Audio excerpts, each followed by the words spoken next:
waktu yang kita nanti-nantikan, perkongsian daripada insan yang telah membawa banyak perubahan paradigma diri bagi masyarakat Malaysia. Ikon yang banyak menyumbang bakti.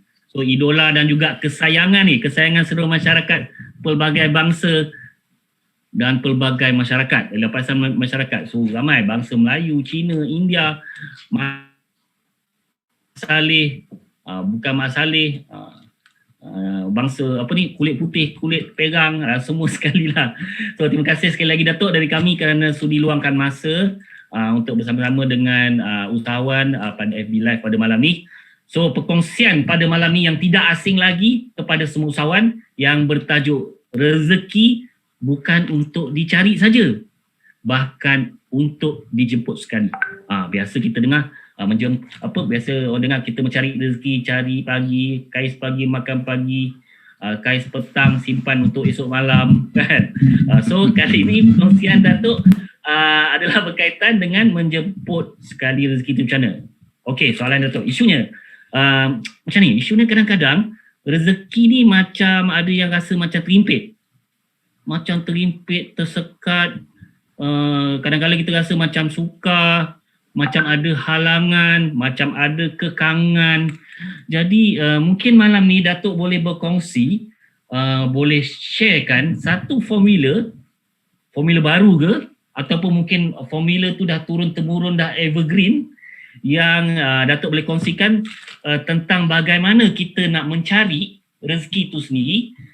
Dan pada masa sama, daripada kita nak mencari, kita seelok-elok kita menjemput rezeki. Dia seolah-olah macam ni lah. Kalau kata kita nak menangkap rama-rama, daripada kita nak menangkap dengan kita gunakan penjaring, tangkap. Kita tangkap satu. Baik kita sediakan taman bunga, dan rama-rama itu datang menyinggah dekat taman bunga itu. Itulah juga selalu saya kongsikan konsep dekat Google. Google ni konsep rama-rama. Daripada kita mengejar dekat Facebook, cari klien customer, platform kita di Google, taman bunga tu jadi orang akan cari kat kita. Okey, sorry, minta maaf Datuk, coteh panjang pula saya malam ni. Okey, saya terus beri laluan pada Datuk untuk Green Lane, untuk berkongsi terus berkaitan dengan rezeki bukan untuk dicari saja, bahkan untuk dijemput sekali. Kita berikan tepukan paling gemuruh kepada Datuk Dr. Fazilah Kamsah. Terima kasih Datuk. Terima kasih Mr. Coach Rostam. Terima kasih banyak, syukur syukur, Alhamdulillah, syukur. Terima kasih Coach Rostam, terima kasih Coach Zul, terima kasih Coach Nurul tadi, dan semua coach lah, Coach Rozak dan semua yang ada, dan semua yang hadir pada malam ini. Saya nampak dah 612 dah 20 orang dah mungkin kata tu bukanlah syahid, tapi mungkin rehat sebentar. Rehat sebentar untuk minum ataupun nak ke bilik air dan sebagainya. Baik, terima kasih banyak-banyak. Mudah-mudahan dengan azbab kita bersama pada malam ni, Allah kata orang hujani rahmat. Betul lah betul. Tajuk yang diberikan pada saya tu mula-mula saya kata, pelik juga tu. Rezeki bukan saja untuk dicari. So apa maksudnya? Sebenarnya Allah dah turunkan rezeki. Itu sebabnya saya sebut banyak kali di mana-mana pun, ramai orang dalam masa pandemik ni, dalam masa masa lain pun, ramai orang kadang tak ada gaji. Orang yang bersara, orang yang tak ada kerja, orang tak ada gaji tapi pasti ada rezeki. Allah yang turunkan rezeki pada seluruh hambanya. Semuanya, hambanya, makhluk, semua makhluk. Burung ke, cacing ke, apatah lagi manusia. Sebaik-baik ciptaan Allah ialah manusia. Laqad khalaqnal insana fi ahsani taqwim. Sebenarnya kita mencipta manusia dengan sebaik-baik kejadian. Jadi Allah turunkan rezeki bukan sikit, melimpah ruah. Tapi kadang-kadang kita ni yang tak, mungkin saya selalu sebut pada diri saya, manusia ni ada 5 jenis. Ada 5 jenis, ramai, banyak jenis, ribu-ribu. Tapi paling kurang ada 5 kategori dalam konteks rezeki. Pertama, dia nampak macam tak ada sumber rezeki. Ini mungkin golongan fakir lah, tak ada sumber rezeki yang kena dibantu. Pihak kerajaan, dermawan, NGOs, yayasan-yayasan kena bantu. Wakaf, zakat dan sebagainya kena bantu. Orang yang tak ada sumber. Yang keduanya, dia tak pasti. Dia ada sumber tapi dia tak pasti. Bagaimana nak cari sumber sara hidup tu? Dia tak pasti. Ada tapi dia tak pasti. Jahil, tak ada kesempatan, dia mungkin golongan yang kurang upaya, kelainan upaya dan sebagainya. 2. Yang ketiganya ialah orang yang kata tu dia usaha untuk sekadar dapat sara hidup. Dia untuk dapat sara hidup, cukup-cukup je rezekinya untuk makan, minum, pakai dan sebagainya. Ya, cukup untuk sara hidup. Yang keempat, ini kita nak cuba masuk nombor 4 lah. Ya, nombor 4 ni orang yang ada usaha, ada kerja untuk tukar gaya hidup. Gaya hidup ni artinya gaya hidup yang Allah redha, yang Allah redha, yang Tuhan redha. Ya, artinya boleh makan, boleh minum, ada tempat perlindungan, ada rumah, ada kenderaan, boleh berinfak, boleh bersedekah, boleh membantu orang lain, boleh kata orang tu menjadikan apa yang wajar ikut syariat. Artinya sentiasa dapat redha Allah. Tuhan meredai. Orang yang menukar gaya hidupnya. Bukan sekadar hidup untuk sara hidup. Ramai orang mencari sara hidup. So Allah bertindak seperti mana yang disangkakan oleh hamba-Nya. Jadi kalau kita menyangkakan, kita fokus, kita niat untuk aku kerja ni untuk cari rezeki, untuk cari sara hidup. Agar dapat keluarga aku dapat keperluan. Maka dia cakap cukuplah. 5,000, 10,000, ngam-ngam dengan keperluannya.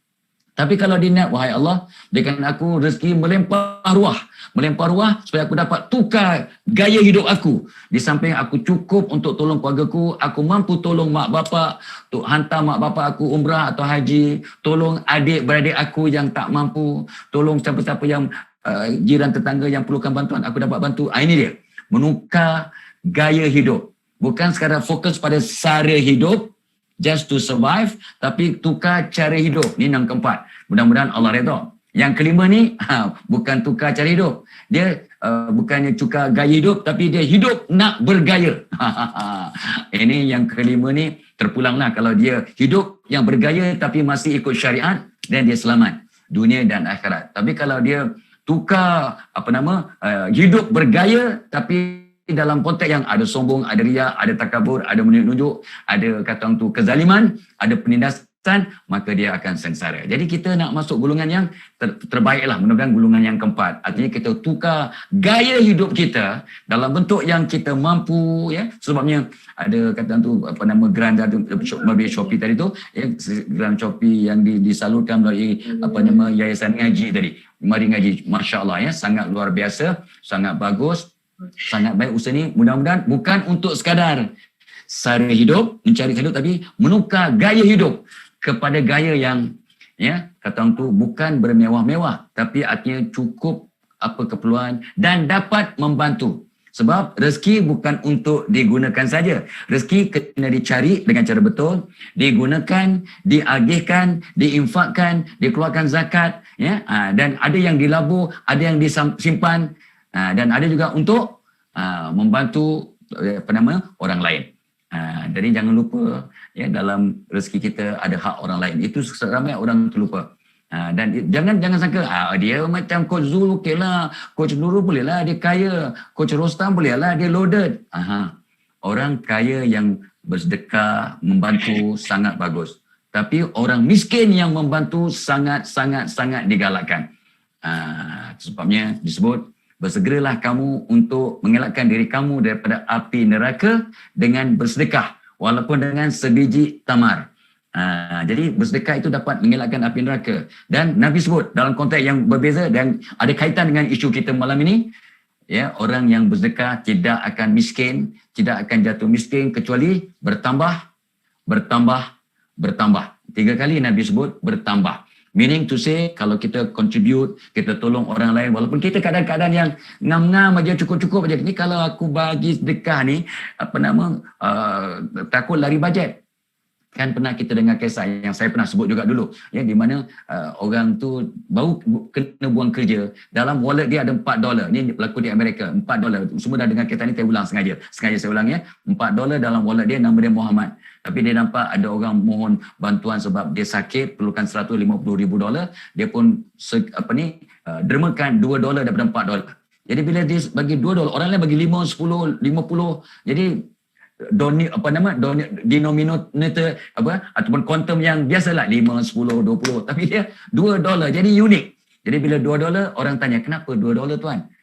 dia pun cakap sebab dalam wallet saya cuma ada $4, maka saya sedekahkan, dermakan $2 untuk orang yang sakit, $2 untuk saya makan hari ini. Esok lusa saya pun tak pasti saya akan makan apa. Sebab dia sudah diberikan kerja, tapi sebab dia dengan ikhlas memberikan $2 itu, maka penonton-penonton yang menonton terus berlumba-lumba. Bagi $10, 5 untuk yang sakit, 5 untuk si Muhammad. Ya, orang lain derma $100, 50 untuk yang sakit, 50 untuk Muhammad. Akhirnya Muhammad yang tadi ada $2 dalam walletnya, tinggal $2, hanya dapat ribu-ribu dolar, dan akhirnya ada orang yang menonton CEO company yang hebat-hebat mengambil Muhammad sebagai pekerja. Ini nak membuktikan apa yang Nabi sebut tadi, orang miskin pun kalau kita berderma menderma dengan ikhlas, maka akan bertambah, akan bertambah, akan bertambah 3 kali, dan maksud bertambah cuma Allah yang tahu. Jadi itu sebabnya hidup ini sebenarnya kalau kita faham diri kita, faham konsep qada dan qadar, faham konsep rezeki, kita tidak akan risau, kita mudah bersyukur. Sebabnya selalu orang sebut dan kita selalu dengar, tapi kadang bukan tak yakin, tak nampak dia punya implikasi. La in syakartum la azidannakum. Allah sebut surah Ibrahim ayat 7. Barang siapa bersyukur, aku tambah nikmat kepadanya. Jadi itu sebab kadang-kadang kita ni dapat sikit tak bersyukur, kata dia macam mana nak bersyukur, ngam-ngam aja tak cukup pun, macam mana nak bersyukur, dia dah banyak loaded bolehlah bersyukur. Be careful. Dapat sikit kita bersyukur, dapat banyak kita bersyukur, dapat nikmat kita bersyukur, dapat bencana kita bersyukur, sebab semua yang Allah turunkan kat kita adalah anugerah, adalah termasuk pandemik COVID-19 ini juga adalah satu anugerah yang sangat besar. Sebab COVID pandemik ni lah kita malam ni bersama dalam satu katan tu program dalam Zoom. Sekarang masih ada 611 orang, masya-Allah. 611 orang, ramai tu. Ini satu majlis yang sangat-sangat diraikan oleh Allah. Malaikat suka majlis ni. Ribu-ribu malaikat bersama kita ni. Walaupun anda berada di masing-masing punya tempat, masing-masing punya rumah, tetapi majlis ilmu yang mengingati tentang Allah, tentang konsep rezeki, tentang ibadah, maka amat-amat dialukan. So kita ni dalam satu majlis yang sangat baik. So dalam majlis ini, kata Nabi sebagai Raudatul Jannah, taman syurga, maka kalau kita berdoa dalam hati masing-masing, berdoa, kita ni sekarang dalam taman syurga, doa kita makbul. Jangan doa yang sia-sia, doa yang bagus-bagus. Allah Maha Pengasih, Maha Penyayang, Maha Kaya, Maha Pemurah. So jangan minta sikit-sikit. Ulama pesan kat saya, mula-mula saya pun takut nak minta banyak-banyak, takut tamak. Kau jual kat ijaz satu, bukan kau jual. Rupanya ulama kata Allah Maha Pengasih, Maha Penyayang, Maha Kaya. Kalau nak minta yang paling banyak, minta yang paling baik, minta syurga Firdaus. Sebab Allah suka kita minta yang paling besar. Tapi dengan syarat, kita minta itu untuk apa? Bukan untuk diri sendiri, untuk kebaikan bersama. Sebab Nabi pesan, yang terbaik antara kamu ialah orang yang paling banyak memberi manfaat kepada seramai mungkin orang. Jadi kalau kita, ya Allah, limpah ruahkan rezeki aku yang berkat kepada aku, limpah ruahkan rezeki yang berkat kepada aku sekeluarga, supaya aku dapat tolong diriku sekeluarga, mak ayahku, adik-beradikku, jiran-jiranku, orang yang perlukan bantuan. Masya Allah. Kalau kita niatkan begitu, Allah akan berikan kita melimpah ruah. Sebab setiap apa yang kita niatkan adalah doa, dan doa yang baik-baik akan diaminkan oleh para malaikat, insya-Allah. Jadi tuan-tuan, puan-puan, adik-adik, anak-anak, masya-Allah so saya cukup teruja pada malam ni, sebab bila Coach Zul jemput untuk sama-sama dalam majlis pada malam ni melalui Zoom ini, saya amat bersyukur sebab Tok Abah ni dapat masuk dalam majlis ilmu yang Allah amat raikan. Because of dijemput oleh Coach Zul dan coach-coach yang lain tu, maka saya berpeluang masuk ke dalam taman syurga, masuk dalam satu majlis yang sangat-sangat diraikan Allah. So Allah suka sangat majlis macam ini. Apatah lagi yayasan ngaji yang kata tu menjalankan usaha untuk membantu para usahawan ataupun orang ramai yang nak terlibat dalam usaha-usaha keusahawanan. Okey, itu sebabnya inilah dia salah satu kebaikan yang kita nampak sedar tak sedar daripada pandemik yang kita hadapi ini. Ramai orang sengsara, tetapi ramai orang yang dapat hidayah, dapat kehebatan. Ada orang yang makin sempit, dibuang kerja, susah, kena minta bantuan. Tapi ada orang lain yang 3, 4, 5,000% dia punya keuntungan ataupun rezekinya melimpah ruah dalam masa COVID-19 ini, dalam pandemik ini. dalam masa daripada bulan Mac sampailah bulan 10 ini, Masya Allah, ramai orang yang punyalah yang dapat rezeki yang melimpah ruah. Sebab, ini dia. Sebab dia kenal diri, dia faham tentang dirinya. Man arafa nafsahu faqad arafa rabbahu. Barang siapa kenal dirinya, dia akan kenal Tuhan. Barang siapa kenal Tuhan, maka Tuhan akan menerima akan segala doanya, permohonannya, maka dia akan dapat apa yang dia lakukan. Dengan syarat ada ilmu, ya, kena ada ilmu, ada kata tu maklumat, ada informasi, dan knowledge is not power. Ramai orang kata knowledge is power. Saya masa kecil pun, masa muda-muda, profesor mengajar knowledge is power. Ilmu itu adalah satu kuasa, satu kekuatan. Ya, lepas tu baru saya faham bahawa knowledge is not power. Itu satu pembohongan kalau kata, oh, ilmu adalah satu pengaruh, satu kuasa, satu kekuatan. Salah. Ilmu bukan kekuatan. Ilmu cuma satu benda yang bagus untuk kita cari, wajib kita cari. Tapi kalau ilmu yang kita dapat tidak diamalkan, ini dia. Dah dapat ilmu daripada Coach Zul tadi, daripada Coach Rostam, Coach Nurul, Coach Rozak tadi tu, dan semua yang berkongsi tadi, Puan Linda tadi ya, berkongsi dan sebagainya, Masya Allah. Kalau ilmu yang kita dapat, kita tak amalkan, dia tak buat apa-apa. Malahan, ilmu yang kita dapat tidak diamalkan, tidak dipraktikkan, ibarat Nabi kata apa? Ibarat pokok yang subur cantik tapi tak ada buah. Ya, rendang tak berbuah. Tapi macam Coach Zul, dia tak berendang tapi berbuah. Yang faham, tak faham, tak mengapa. Ya, so itulah. Ya, satu perkara yang kadang-kadang kita terlepas pandang. Ya. Sebab semua mute, jadi aku buat lawak pun tak ada orang yang faham, benci betul. Ya. Sampai Datuk, sampai. Orang lain mute, dia tak boleh respon. Allahu Akbar. Itulah dia. Sebabnya, kadang-kadang kita ni, yalah, ada ilmu, usahanya boleh tahan bagus, ya, tapi dia tak buka pintu rezekinya. Pintu rezeki, kunci pintu rezekinya masih tak jumpa. Dia dah nampak pintu-pintunya. Oh, dengan dia punya offer dia, dengan caranya, dengan grantnya, dengan caranya, kaedahnya, strateginya. Ya, bak kata Puan Linda tadi diajar oleh Master Nurul dengan 23 cara dah. Ya, melalui Shopee dan sebagainya. Wow, hebat tu. Tapi kalau tidak diamalkan dengan cara betul, tidak bertindak, maka kita tak akan dapat apa-apa. Dan bertindak pun kena cara betul, kena niat kena betul, ya, dan niat tidak mengalahkan cara. Niat nak tolong mak bapak tapi caranya Allah tak reda, kaput, ya, pun tak bagus, tak guna. Jadi niat kena betul, cara kena betul, mudah-mudahan hasilnya baik. Ya, niat kena betul, cara kena betul. Dan barulah mudah-mudahan Allah redha dengan apa yang kita lakukan, maka kita akan dapat apa yang sewajarnya, ya. Wa allaisa lil insani illa ma sa'a. Sesungguhnya kamu akan dapat apa yang kamu usahakan. Jadi malam ni saya nak kongsi dua perkara lah yang kritikal. Satu yang ialah, ya, bagaimana kita nak membuka pintu-pintu rezeki ini yang pernah selalu kita bincangkan, tapi kita ulang balik supaya kita dapat, kata orang tu, kehebatan yang sewajarnya. Kadang kalau kita tidak ulang-ulang, kita kadang terlupa, ya, kita terlepas pandang, ya. Contoh tadilah, ya, contoh yang paling utama, membuka pintu rezeki lah dengan bersedekah, walaupun 50 sen, walaupun 10 sen, walaupun RM1, tapi tiap-tiap hari, Masya Allah. Dan selalu kita dipesan oleh para asatizah, orang-orang yang faham agama dan sebagainya, sedekah yang paling afdal ialah sedekah waktu subuh. Ya, kalau kita bersedekah waktu subuh, ya, Masya Allah, ya, macam PKPB, macam mana nak sedekah? Ya, semua dah tahu. Ya, kita buka satu tabung kat rumah, mangkuk ke apa ke, ya, tin kosong ke, kita bubuhlah RM1. Ya Allah, aku sedekah RM1 ni untuk aku, keluargaku, mak bapakku, adik-beradikku, atuk nenekku. RM1. Tapi kita niatkan semua dapat pahala. Ya, so kita niatkan. Sampai masanya dapat RM10, RM20, RM30, ya. Dah banyak, kita pergi ke masjid ataupun ke surau yang terdekat, kita sedekahkan. Atau pada, yalah, mana-mana golongan 8 asnaf, tak kisah siapa, ataupun jiran kita yang susah, atau kita jumpa orang yang kelainan upaya yang perlukan bantuan, kita sedekahkan. Tabung yang kita ada RM30 untuk 1 bulan, tiap hari RM1. Wow, sangat luar biasa, akan membuka pintu-pintu rezeki. Ya, sebabnya sedekah membuka pintu rezeki. Satu.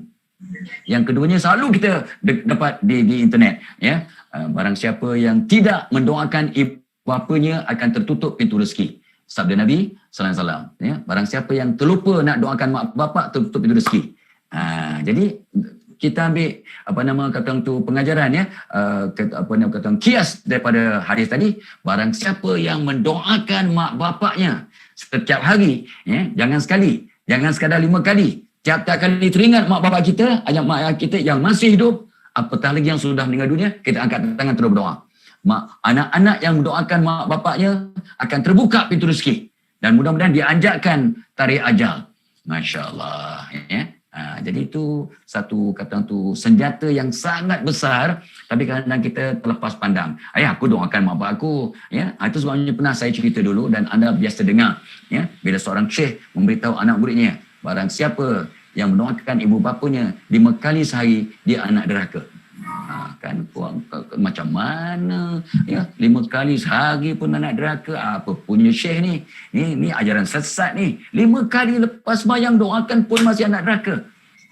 Jadi bila seorang anak murid bertanya, syekh, kami tak faham, kenapa 5 kali doakan mak bapak masih anak derhaka, padahal dia anak yang baik, anak yang soleh, solehah, 5 kali. Lepas tu syekh kata, cuba baca doa untuk mak bapak. Allahumma fili zunubi wali walidayya warhamma kama rabbayani shaghira. Baca lagi. Allahumma fili zunubi wali walidayya warhamma kama rabbayani shaghira. Baca lagi. Orang tu baca berapa kali kau baca? Adalah 20 kali. Penat tak? Tak. Berpeluh tak? Tak. Banyak masa ke? Tak. Habis kenapa mesti stop 5 kali? Kalau kamu 20 kali doa pun tak ada apa-apa, tak berpeluh, tak susah, and yet kau berhenti cuba 5 kali, adakah kamu tidak derhaka? Baru dia faham. Oh, itu maksudnya. Artinya jangan kita tunggu. Memanglah salah satu waktu yang mustajab berdoa ialah atas tikat sembahyang selepas solat. Correct.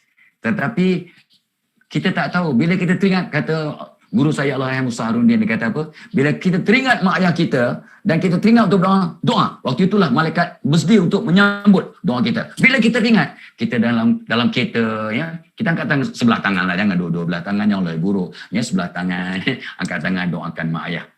Ya, kita tengah makan, teringat mak ayah, angkat tangan terus.